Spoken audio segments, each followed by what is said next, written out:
Hi all, my name's Tom, and this is an update to the video I made on the 2nd of July. And I do apologise for the length of time it's taken me to put this video up for an update. But before I carry on any further, I have a duty to perform on behalf of my family and myself. We have and must thank all those generous and kind people with their offers of help and support and encouragement. It's been overwhelming. It's been unbelievable. If only you knew the amount of support that we've received and the effect of that support.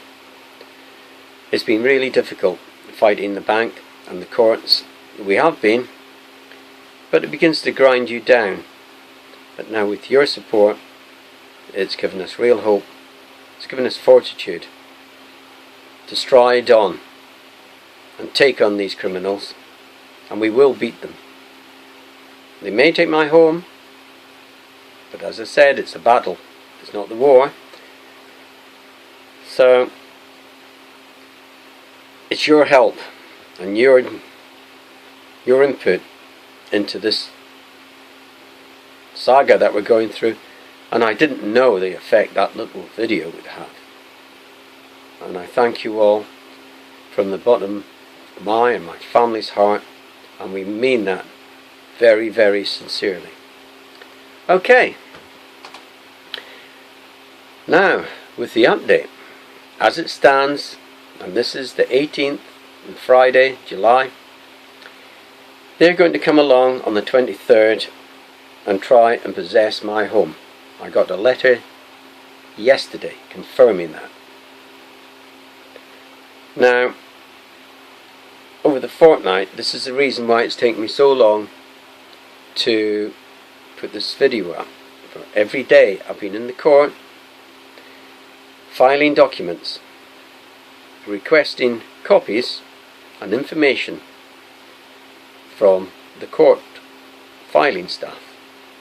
And at every occasion, they have interfered with my right.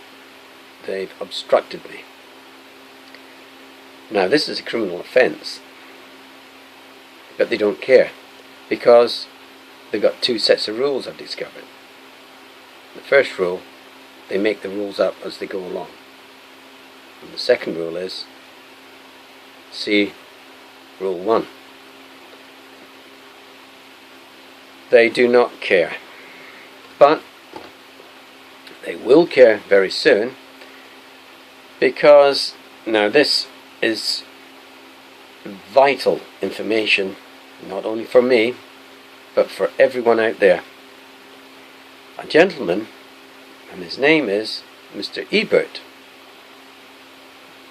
a highly intelligent man.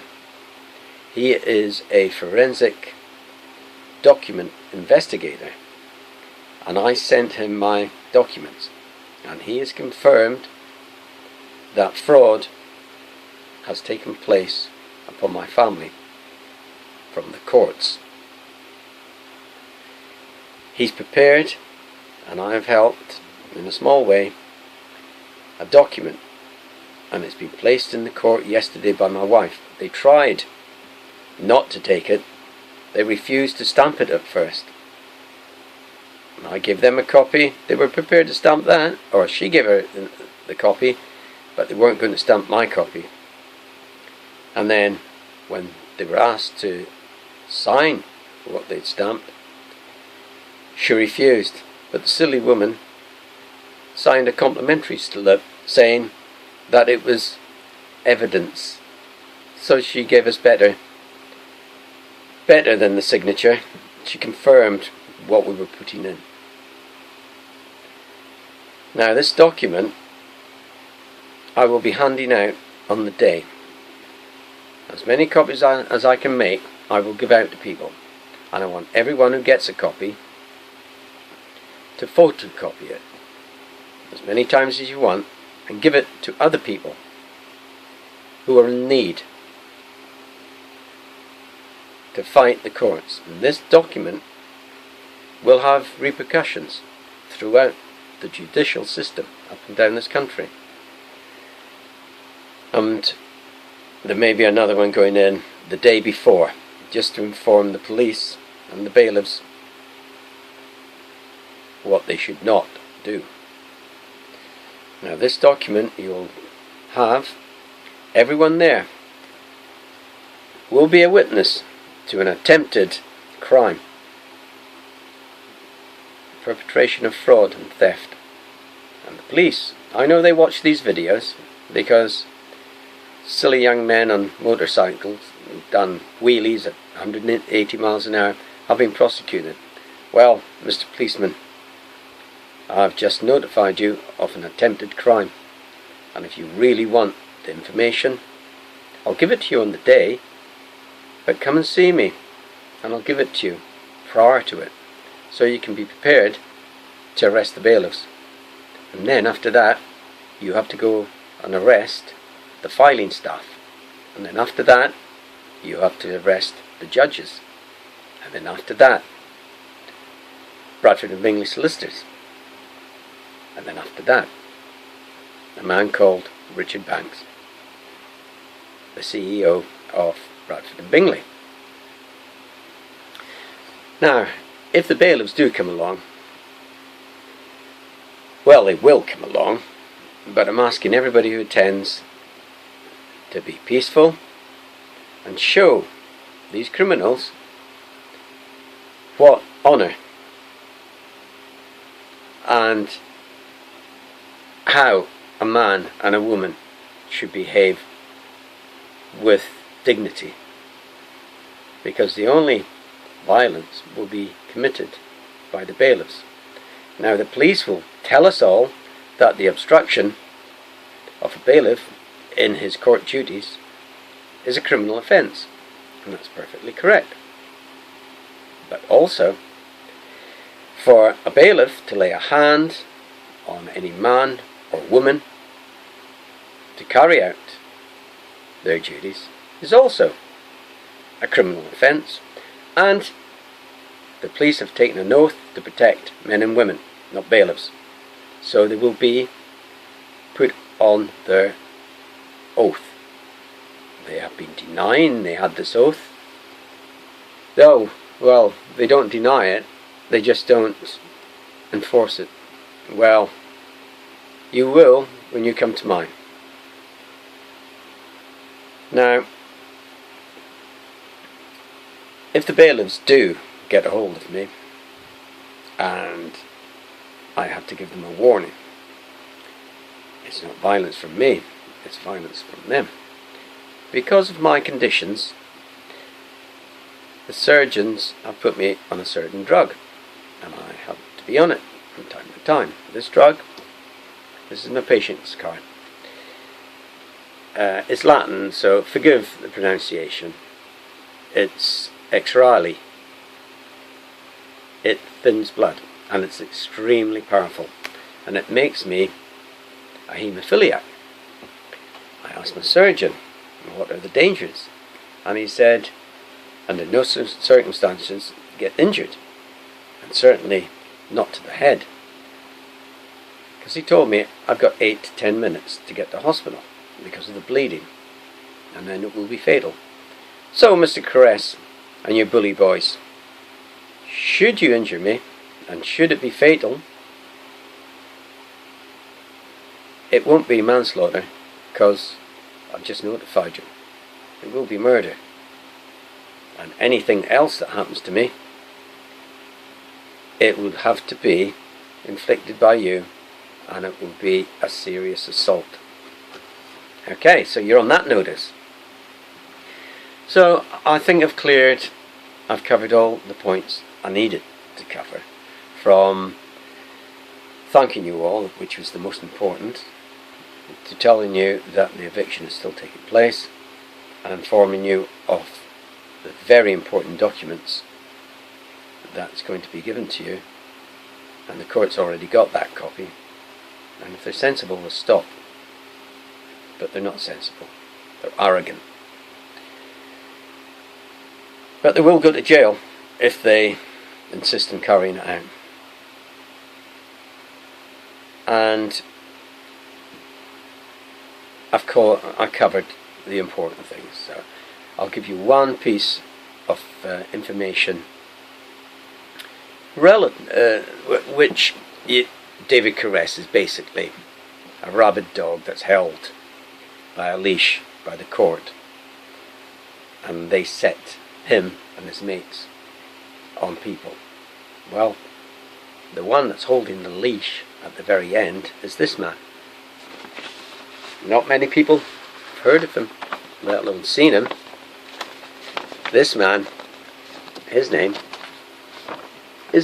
is Richard Lee Banks. And this Richard presides over many, many financial institutions. He's the Chief Executive Officer of Bradford and Bingley, and of many other financial institutions. And just Google him. These are the offices that he's either held fairly recently over the last few years, or he's still being employed and paid by these companies. You can freeze frame it and see who they are, or just Google it. And this is quite interesting. You'll recognise a lot of these places, particularly the bottom one, which I'm interested in, because that's Bradford and Bingley. You've got Asset Management and Northern Rock. The list goes on and on and on. And this man, he instructs at the top the possessions of people's homes. Now, a lot of you may never have heard of this man, and some of you may be saying, okay, it's a bit of sour grapes, he's the CEO, but he's probably just doing his job. Well, let's have a look into Richard Banks's mind. When they issued preceding orders against repossession orders against my family's home, he published this in the Guardian, and he says there's going to be a tsunami of repossessions. And now you think that's something, a force of nature, a tsunami. And he's going to give all those that can't pay, where my arrow points, tough love. Him and his banking friends, they caused the tsunami, and they're going to give us tough love. For all you people that got behind in your mortgages, 3 months, that's all it takes before they start proceedings. He's going to love you. He's going to give you tough love. That's how sick this man's mind is. I think to actually express the words in there, he's going to love your property and it's tough on you. He's a psychopath to take people's homes and tell them it's tough love, it's best thing for them. I wonder who it's good for. Well, Mr. Richard Banks, you're going after my home, and I'm going to do everything I can to stop you. And every day I went down over the past fortnight, there was repossession orders, and they estimate in Nottingham County Court approximately 250 a week. And that's 1,000 a month, and that's 12,000 a year. That's the size of a small or average sized town, evicted every year by a court. I think you've got all the other courts out the land. Well, Richard Banks is part of that, and all it is to do with is money. Family standing on the street, and it's tough love. The man is sick. The whole system is sick to do this. After 26 years in this home, they give me a month to get out. Well, we've built up an awful lot of rubbish in 26 years, and it would be impossible to try and move it. Our attic is full of toys from our children, which we were saving so to pass on to our grandchildren. Our garden's even got pets buried in it. Don't tell the council. they'll be around. And it's heartbreaking for my wife, and the stress has been enormous. But that stress has been lifted a great deal by your support. So, come this Wednesday at 9 o'clock in the morning. I've got a few extra biscuits in, and there's an absolutely lovely young lady at our local pub who's going to open up early for us to give you refreshments. And it is a community spirit. But this, what you're doing, will have an effect on the banks, and especially the courts, because the banks want to get away with it, and the courts are allowing them. And of course they say you want to know who and why and what, just follow the money, and it's the banks. Well, thank you for listening to my ramblings. So I hope to see you on Wednesday, and you'll be very, very made welcome from my family and myself. And my gratitude, as I say, I can't express it, but just know that we feel it so greatly, the kindness from you all. So, see you then. Thank you.